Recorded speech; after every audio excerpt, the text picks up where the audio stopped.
गावाकडची सकाळ ही पक्ष्यांच्या किलबिलाटानेच होत असते. तर इथं मायरा आणि मी उठलेले होते. दोघींचा ब्रश वगैरे झाला आणि मी चहा वगैरे बनवला. मायराने चहा वगैरे पिला आणि तिला जायचं होतं माती खेळण्यासाठी. तर ती गेली आता लिंबाच्या झाडाखाली माती खेळायला.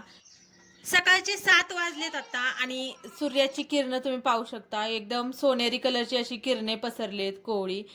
चहा पिल्यानंतर मी लगेचच चपात्या बनवण्यासाठी घेतल्या चुलीवरती. चुलीवरती पाणी तापत होतं त्याच्यामुळे मी थोडासा वेट केला आणि हे पीठ खूप घट्ट झालं होतं. सकाळी नानीने मळून ठेवलेलं, पण आता मी पाहिलं तर ते खूप घट्ट झालं म्हणून इथं मी त्याला पाण्याने थोडंसं मऊ करून घेतलं.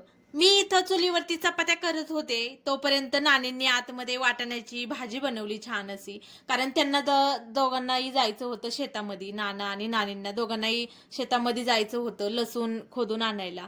सकाळी जर लसूण खोदून आणला तर दुपारी निवांत झाडाखाली बसून तो बांधता येतो. त्यानंतर जेवण वगैरे करून नाना आणि नानी शेतामध्ये गेले लसूण खोदायला आणि जे काही घरातली बाकीची कामं राहिलेली होती तर ते सगळे मी करणार होते. गावाला आल्यावरती मायराचं काही टेन्शन राहत नाही. ती छान अशी खेळत असते. माती खेळो काही खेळो मी काही तिला जास्तीचे काही ओरडत नाही. लहान आहे तोपर्यंतच मुलांना हे सगळं खेळून देण्यात काहीतरी मजा असते. मोठं झाल्यावर काही पोरं माती वगैरे खेळणार नाहीये. त्याच्यामुळे मी तिला मनसोक्त असं खेळून देत असते. माती खेळ काही खेळ मी जास्त काही तिच्याकडे लक्ष देत नाही. तिला जसं पाहिजे तसं मी तिला करू देते. चपाती वगैरे झाली आणि बाकीची जी काही कामं होती तर ती सगळी मी कंप्लीट करून घेतली.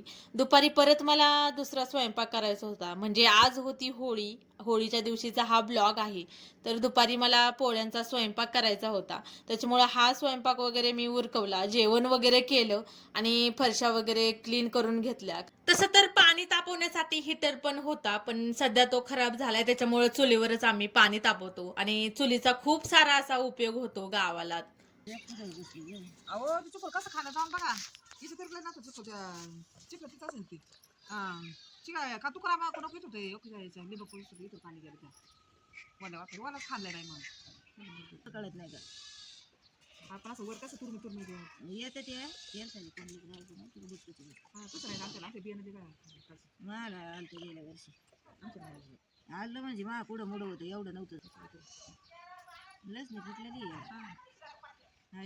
इथं या दोघी जावांच्या खूप छान अशा गप्पा चाललेल्या आणि भरपूर सारा असा लसूण काढून आणलेला नाना आणि नानींनी. नानींना लसूण बांधायचं होतं त्याच्यामुळं आज पोळ्यांच्या स्वयंपाकाची जबाबदारी माझीच होती. मी थोडासा आराम वगैरे केला आणि 4 वाजता मी कुकर लावला डाळीचा कुकर लावून बाकीची लगेच आमटीची तयारी करायला घेतली. सोबतच भजे काढायची त्याची तयारी मी करून घेणार होती. बाहेर पोर्चमध्ये हे असं मी चिरत बसलेली.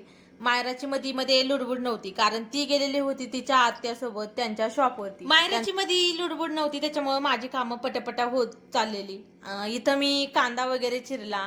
कटाची आमटी मला बनवायची होती.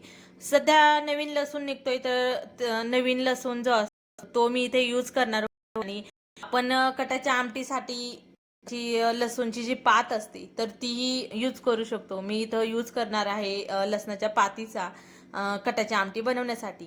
तर खूप छान टेस्ट येते त्याने आणि त्यातले त्यात आपण जे विड्याचं पान असतं आपण नागिनीचं पानही म्हणू शकतो त्याला तर तेही आपण आमटीसाठी वापरू शकतो. त्याने सुद्धा खूप छान अशी टेस्ट येते आपल्या कटाच्या आमटीला. गावाला असलं की सगळं काही आपल्याला पाहिजे तेव्हा भेटून जातं. हा कढीपत्ता सुद्धा खूप छान आहे. गावरान कढीपत्ता आहे. गावाला खूप सारं सगळं काही फ्रीमध्ये भेटून जातं. इकडं सगळी कटाची वगैरे आमटीची आणि भज्याची तयारी करून होईपर्यंत इकडं माझी छान अशी डाळ शिजलेली.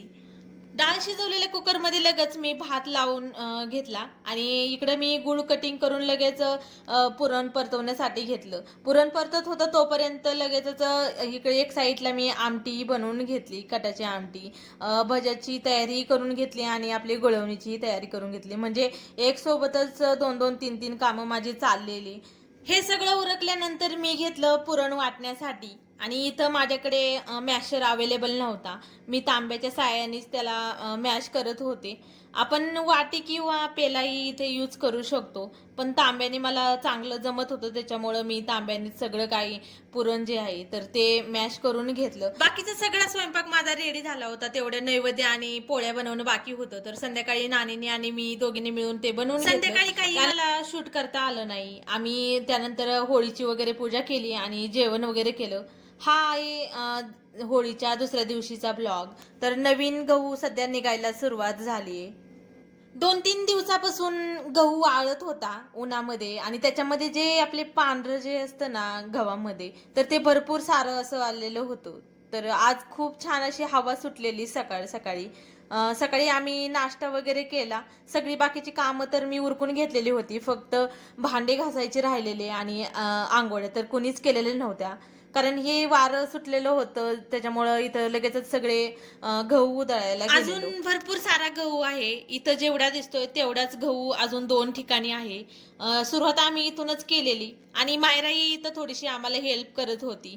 ती पण पारुशीच होती. असं म्हणतात की गहू जर ओलसर काढला तर भरपूर सारे असे पांढरे टरपले येतात आणि असंच काहीसं झालं होतं या गव्हासोबत. भरपूर सारे असे पांढरे टरपले आलेले. त्याच्यामुळं आम्हाला हे गहू दळायचे होते. आम्ही दोघी इथं गहू दळत होतो आणि नाना जे काही पांढरे टरपले होते तर ते रेटायचं इथं काम करत होते. अजून जास्त हवा लागावी म्हणून आम्ही एक जुगाड केला. हा जुगाड आम्ही केला होता फॅन लावलेला. मग असं वाटलं होतं की आणि पटपट जे काही पांढरे टरपले आहे तर ते पुढे जाईल. पण आमचा जुगाड फेल झाला. त्याने काही जास्त हवा लागत नव्हती. फॅननी काही जास्त टरपले वगैरे पुढे जात नव्हते. आपली नॅचरल हवा जास्त होती त्याच्यापेक्षा. परत तो फॅन आम्ही साईडला ठेवला आणि सगळे जे काही गहू होते तर ते असे उधळून घेतले. इथं आमची मनीबाऊ मस्त अशी फिरत होती आणि आहेत आमच्या भाचीबाई. मायराच्या डोक्यावरती गहू टाकलाय त्यांनी आणि आम्ही जे काही काम करतोय तर ते शूट करायचं काम करत होती राधिका. राधिका म्हणजे माझ्या जावेची मुलगी आहे, चुलत जावेची. तर तीच आमचं शूट घेत होती. आम्ही इथं गहू उधळीत होतो तर. आणि उधळल्यानंतर जे काही गहू होते तर ते ठिकी असते, म्हणजे गहू आपण जे ते साठवतो. आता नवीन निघलंय, पत्र्याचं वगैरे बनलेलं असतं तर त्याच्यामध्ये आहो नेऊन टाकत होते हे जे काही क्लीन झालंय ते. पण नंतर मला कंटाळा आला गहू उधळून म्हणून आहोंनी इथं गहू उधळायला घेतले आणि मी इथं भरून देत होते. तुम्हाला आमचा फॅमिली ब्लॉग कसा वाटला ते नक्की मला कमेंट्स करून सांगा.